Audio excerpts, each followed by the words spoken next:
Welcome back. తెలంగాణలోనే కాదు ఏపీలో కూడా పరిస్థితి ఇలాగే ఉంది. సంక్రాంతి పండుగ నేపథ్యంలో రెండు తెలుగు రాష్ట్రాల్లో ప్రైవేట్ వాహన యజమానుల హవా నడుస్తోంది.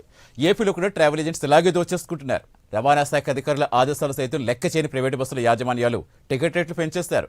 సంవత్సరం వచ్చే లాభాలు చూస్తే దానికి సమానంగా ఈ పండుగ రోజుల్లో సంపాదించేస్తున్నారు. ప్రస్తుతం పండుగకు వెళ్లడం ఒక ఎత్తు అయితే రావడం అంతకంటే కష్టంగా మారిపోయింది. అధిక టికెట్ ధరలతో ప్రయాణికులు సతమతమైపోతున్నారు. విమాన ధరల కంటే ప్రైవేట్ బస్సుల ధరలకే చాలా ఎక్కువగా వెచ్చించాల్సి వస్తోంది.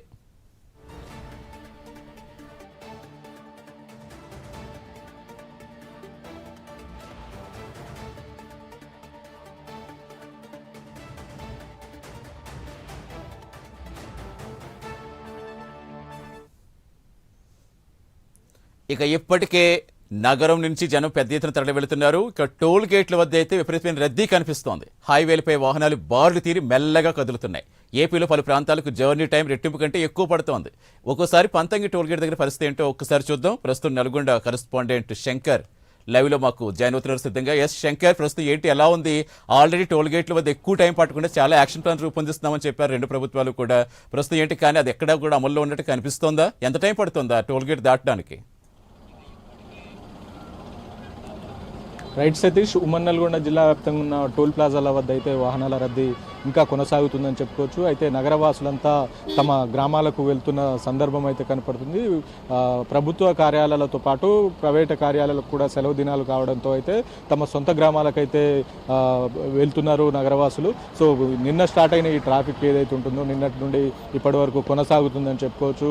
ముఖ్యంగా మనం ప్రస్తుతానికి నల్గొండ జిల్లాలోని కొర్లపాటు టోల్ ప్లాజా వద్ద అయితే ఉన్నాం. కొర్లపాటు టోల్ ప్లాజా వద్ద నుండి ఈ రోజు మార్నింగ్ నుండి ఇప్పటి వరకు దాదాపుగా 40 నుండి 45 వేల వెహికల్లు వెళ్ళాయని టోల్ ప్లాజా సిబ్బంది ఒక అంచనా వేస్తున్న పరిస్థితి అయితే కనపడుతుంది. ఈ వాహనదారులకు ఎలాంటి ఇబ్బంది కలగకుండా వాహనాలని టోల్ దాటించేందుకైతే ఇప్పటికే అన్ని ఏర్పాట్లు చేశామని టోల్ ప్లాజా సిబ్బంది చెప్తున్నారు.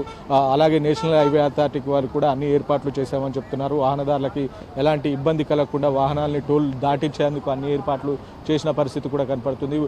ఎక్కడికక్కడికి ఫ్లెక్సీల ద్వారాతో కూడా వాహనదారులు ఎలా వెళ్ళాలి, డ్రైవింగ్ చేసేటప్పుడు ఎలాంటి జాగ్రత్తలు తీసుకోవాలని ఫ్లెక్సీలు కూడా అక్కడక్కడ కట్టి వాహనదారులకు జాగ్రత్తలు చెప్తున్న పరిస్థితి కనపడుతుంది. వాహనదారులకు అవగాహన కోసం ఫ్లెక్సీలను కూడా వాళ్ళు అక్కడక్కడ కట్టడం కూడా కనపడుతుంది. కొర్లపాటు టోల్ ప్లాజాలో మొత్తం 12 బూతులు ఉన్నాయి. 12 బూతులకు గాను 7 నుండి 8 బూతులు విజయవాడ వైపు అయితే మళ్లించిన పరిస్థితి కనపడుతుంది. ముఖ్యంగా అంబులెన్స్ల కోసం ప్రత్యేకంగా ఒక లైన్ కూడా వదిలిపెట్టిన పరిస్థితి కనపడుతుంది. అంబులెన్స్లో వెళ్ళే ఎవరైతే పేషెంట్స్ ఉంటారో వాళ్ళని ఎక్కడ కూడా టోల్ ప్లాజా వద్ద ఆపేలాగా లేకుండా ఎప్పటికప్పుడు టోల్ ప్లాజా దాటేలాగా కూడా ప్రయత్నాలు చేస్తున్నారు. ఫాస్టాగ్ స్కాన్ కాకపోతే అదనపు ఫాస్టాగ్తో కూడా స్కానింగ్ చేస్తున్న పరిస్థితి కనపడుతుంది. ముఖ్యంగా టోల్ ప్లాజా సిబ్బంది ఏం చెప్తున్నారంటే ఎవరైనా కూడా ఫాస్టాగ్ రీఛార్జ్ చేసుకోవాలి, టోల్ రాకముందుకు 15 నిమిషాల ముందే ఫాస్టాగ్ రీఛార్జ్ చేసుకోవాలని టోల్ ప్లాజా సిబ్బంది చెప్తున్నారు. అలా కాకుండా టోల్ ప్లాజాలోకి వచ్చిన తర్వాతనే రీఛార్జ్ చేసుకోవడం వల్ల టోల్ గేట్ నుండి వాహనాలు టోల్ దాటలేక మొరాయిస్తున్న పరిస్థితి కనపడుతుంది.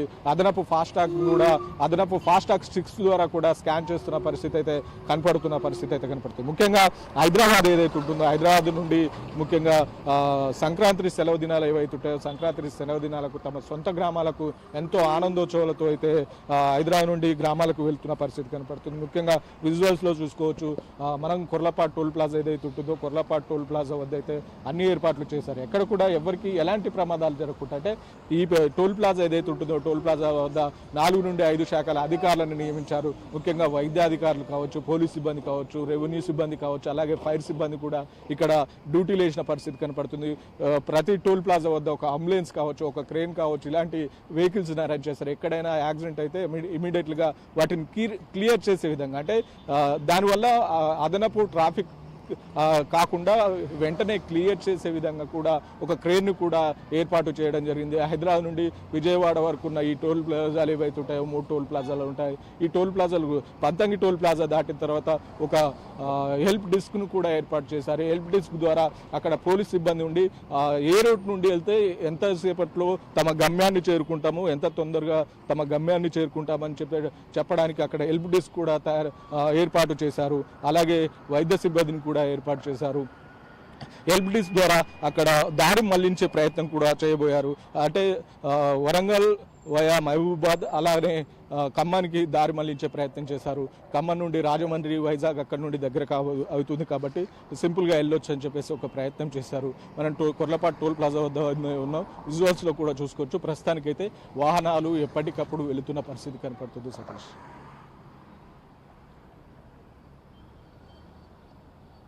ఇప్పుడు వీకెండ్ గురించి అందరూ కూడా ఎక్కువగా నేను నైట్ నుంచి బాగా ఎక్కువగా ఫ్లో ఎక్కువ ఉందని చెప్తున్నారు. ఇప్పుడు ఇంకో నైట్ కూడా అదే విధంగా ఉండే అవకాశం ఉందనుకోవచ్చా, లేదంటే చాలా వరకు ఇప్పటికే వెళ్ళిపోయి ఉండొచ్చు అనుకో, ఏమి ఎక్స్పెక్ట్ చేస్తున్నారు అక్కడ అధికారులు?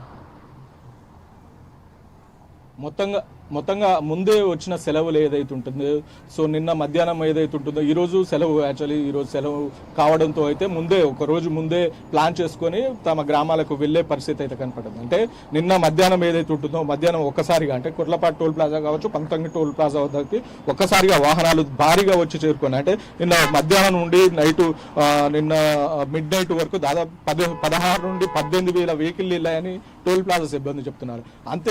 అదే క్రమంలో ఈ రోజు మార్నింగ్ నుండి ఇప్పటి వరకు దాదాపుగా 40 నుండి 45,000 వాహనాలు వెళ్ళాయని చెప్పేసి టోల్ ప్లాజా సిబ్బంది చెప్తున్నారు. అంటే టోల్ ప్లాజా సిబ్బంది ఒక అంచనా వేసుకున్నారు. ఈ రోజు దాదాపుగా 60 నుండి 70,000 వాహనాలు పట్టణం నుండి గ్రామాలకు వెళ్తారని చెప్పేసి ఒక అంచనా వేసుకున్నారు.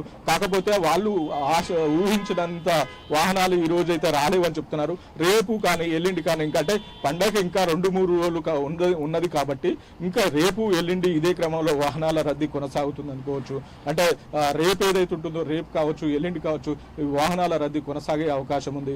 అయితే మొత్తంగా టోల్ ప్లాజా వద్దకు వాహనాలు చేరుకోగానే ఈ వాహనాలని అంటే టోల్ ఎలా దాటించాలంటే అదనపు టోల్ సిబ్బంది, ఇప్పుడు రోజువారీగా ఉండే సిబ్బంది కంటే అదనపు సిబ్బందిని పెట్టారు. అలాగే ఫాస్టాగ్ స్టిక్స్ ని పెట్టారు. మహిళలకు ఎలాంటి ఇబ్బంది కలగకుండా మంచినీటి సౌకర్యం పెట్టారు. ఉచిత టాయిలెట్స్ ని పెట్టారు. ఈజీగా టోల్ దాటే విధంగా అయితే వాళ్ళు ప్లాన్ చేసిన పరిస్థితి కనపడుతుంది. సతీష్, ఖచ్చితంగా శంకర్, అంటే ప్రస్తుతం మీరు చూపిస్తున్న విజువల్స్ ప్రకారం అయితే ప్రస్తుతం ఎక్కడ ఏమి స్టాప్ అనేది లేకుండా బాగానే వెళ్ళిపోతూ మనం గమనిస్తూ ఉన్నాం. అంటే మెయిన్గా ఏమన్నా ఇబ్బంది పెడుతున్నాయా అక్కడ? ఏమన్నా కంప్యూటర్స్ కానీ ఫాస్ట్ ట్యాగ్ దగ్గర కానీ ఏమైనా ట్రబుల్స్ ఏమైనా వస్తున్నాయని చెప్తున్నారా? ఇంకా అవి ఏమి రాకుండా ఏమైనా యాక్షన్స్ ఏమైనా తీసుకుంటున్నారా? అయితే మొత్తంగా ఈ ఫాస్టాగ్ సిద్ధాంతం ఏదైతే ఉంటుందో, ఈ ఫాస్టాగ్ సిస్టమ్ ఏదైతే ఉంటుందో, ముందుగా టోల్ ప్లాజా రాకముందుకే వాళ్ళ ఫాస్టాగ్ వాలెట్ ఏదైతే ఉంటుందో వ్యాలెట్లో తగినంత అమౌంట్ ఉండాలి. ఒకవేళ అమౌంట్ లేదనుకో, సో ఈ ఫాస్టాగ్కి రాకముందుకే అంటే టోల్ గేట్కు రాకముందుకే ఒక 15 నుండి 20 నిమిషాల ముందు రీఛార్జ్ చేయాల్సి ఉంటుంది. లేదు ఈ ఫాస్టాగ్ అక్కడికే వచ్చి టోల్ ప్లాజాలో రీఛార్జ్ చేసుకుంటా వెంటనే టోల్ దాటొచ్చు అనే ఒక అవగాహనతో, ఒక ఐడియాతో, వెంటనే వెళ్ళొచ్చు అనే ఐడియాతో వాహనదారులు వస్తున్నారు. అది కొద్దిగా మొరాయిస్తున్న పరిస్థితి కనపడుతుంది. టోల్ ప్లాజాలోకి వచ్చినాక రీఛార్జ్ చేసుకుంటే దాదాపుగా 15 నుండి పావు గంట, హాఫ్ అన్ అవర్ కూడా పట్టే అవకాశం ఉంది. వెంటనే రీఛార్జ్ కాదు, దాని ద్వారా వాహనాలు ఎక్కువ రద్దీ అయ్యే అవకాశం ఉంది. ఫాస్టాగ్ ద్వారా స్కాన్ అయ్యే అవకాశం కూడా లేదు కాబట్టి వాహనాలు కొద్దిగా మొరాయిస్తున్న పరిస్థితి కూడా కనపడుతుంది. ఈ క్రమంలో ఈ ఫాస్టాగ్ స్టిక్స్ ఏదైతే ఉంటుందో, ఫాస్టాగ్ స్టిక్స్ ని ఏర్పాటు చేశారు. దాని ద్వారా పక్కకు వెళ్ళిన వాహనాలను కూడా స్టిక్స్ ద్వారా స్కాన్ చేసే పరిస్థితి కనపడుతుంది. ఒకవేళ స్కాన్ కాకుండా మొరాయిస్తే అప్పటికప్పుడు బైక్ క్యాష్ కావచ్చు, లేదంటే ఫ్రీగా కూడా వదిలిపెట్టిన పరిస్థితి కనపడుతుంది. మొత్తంగా ఈ 40 నుండి 50,000 వాహనాలు ఏవైతే ఉంటుందో, ఈరోజు అర్ధరాత్రి వరకు సుమారుగా 50,000 వాహనాలు వెళ్ళే అవకాశం ఉంది. కొర్లపాటు టోల్ ప్లాజా కావచ్చు, అలాగే పంతంగి టోల్ ప్లాజా కావచ్చు. ఉమ్మడి నల్గొండ జిల్లాలో 4 టోల్ ప్లాజాలు ఉంటాయి. అలాగే బీబీ నగర్ దగ్గర కూడా ఒక గూడూరు టోల్ ప్లాజా ఉంటుంది. అలాగే మాడుగులపల్లి దగ్గర ఒక టోల్ ప్లాజా. ఈ 4 టోల్ ప్లాజాల వద్ద కూడా వాహనాలు భారీగా వస్తున్నాయి. కానీ ఎక్కడ కూడా పెద్ద ఎత్తున ట్రాఫిక్ జామ్ అయ్యే అవకాశం లేదు. కాకపోతే చౌటుప్పల్ పట్టణం ఏదైతే ఉంటుందో, చౌటుప్పల్ పట్టణం కావచ్చు, చిట్యాల పట్టణం కావచ్చు, రోడ్డు మరామతుల పనులు జరుగుతున్నాయి కావచ్చు. వాహనాలు నెమ్మదిగా వెళ్తున్నాయి. అంటే ఈ హైదరాబాద్ నుండి విజయవాడ వెళ్ళడానికి నార్మల్గా 5 నుండి 6 గంటల సమయం పడుతుంది. ఈ వాహనాలు ఈ రోడ్డు నిర్మాణ పనులు ఏవైతే ఉంటాయో, రోడ్డు నిర్మాణ పనులు కాబట్టి వాహనాలు నెమ్మదిగా వెళ్తున్నాయి. ఇంకో 2-3 గంటల సమయం కూడా అదనంగా పడుతుందని వాహనదారులు చెప్తున్న పరిస్థితి కనబడుతుంది. ఎటకేలకు తమ గ్రామాలకు వెళ్ళి సంతోషంగా పండుగని నిర్వహించుకుందామని ఆనందోత్సవాలతో వెళ్తున్న వాహనదారులు కొద్దిమేర ఇబ్బంది పడుతున్నారని చెప్పుకోవచ్చు. వాహనాలు నెమ్మదిగా వెళ్ళడం, ట్రాఫిక్ మధ్యలో అంతరాయం కలగడం, ఇలాంటి సమస్యలు కొన్ని ఉన్నాయని వాహనదారులు చెప్తున్నప్పటికీ నేషనల్ హైవే అధికారులు కావచ్చు, అలాగే టోల్ సిబ్బంది కూడా అన్ని ఏర్పాట్లు చేశామని చెప్తున్నారు. ముఖ్యంగా రెండు జిల్లాల ఎస్పీలు ఎవరైతే ఉంటారో సూర్యాపేట జిల్లా ఎస్పీ కె నరసింహులు కావచ్చు, అలాగే నల్గొండ జిల్లా ఎస్పీ శరత్ చంద్ర కావచ్చు, ఇప్పటికే పలుమార్లు మీడియాతో మాట్లాడి చెప్పిన పరిస్థితి కనపడుతుంది. అంటే ఎక్కడ కూడా వాహనదారులకు ఇబ్బంది కలగకూడదు, వాహనాల్ని డైవర్ట్ చేయాలి, వాహనాల్ని దారి మళ్లించాలని చెప్పేసి అధికారులకు సూచన చేశారు. అలాగే ఈ నకరేకల్ ఏదైతే ఉంటుందో నకరేకల్ నుండి వయా వరంగల్ అలాగే ఖమ్మం మళ్లించే ప్రయత్నం చేశారు. అలాగే హైదరాబాద్ నుండి వచ్చే వెహికల్స్ ఏవైతుంటాయో గట్టుకేసరి, భువనగిరి, రామన్నపేట అలాగే చిట్యాలకు కూడా రావాలని చెప్పేసి ఒక మేర చెప్తున్న పరిస్థితి కనపడుతుంది. అలాగే ఇలా వస్తే వాహనదారులకు ఎలా కూడా ట్రాఫిక్ జామ్ కాదు, దారి మళ్లించడంతో అయితే వాహనదారులు వెళ్ళిపోతున్న పరిస్థితి కనపడుతుంది. అలాగే పంతంగి టోల్ ప్లాజా దాటిన తర్వాత చిట్యాల వయా అద్దంకి హైవే ఉంటుంది, ఆంచి నెల్లూరు, ఒంగోలు అటు వెళ్ళే వాహనాలు ఉంటాయి. సో అటు నుండి 25% వాహనాలు వెళ్ళినా కూడా ఇంకో 75% హైదరాబాద్ టు వయా విజయవాడకి వెళ్లాల్సి ఉంటుంది. దీన్ని దారి మళ్లిస్తే ట్రాఫిక్ జామ్ కాదు అని చెప్పేసి ఒక అంచనా వేస్తున్న పరిస్థితి కనపడుతుంది. Satish. Right, thank you Shankar.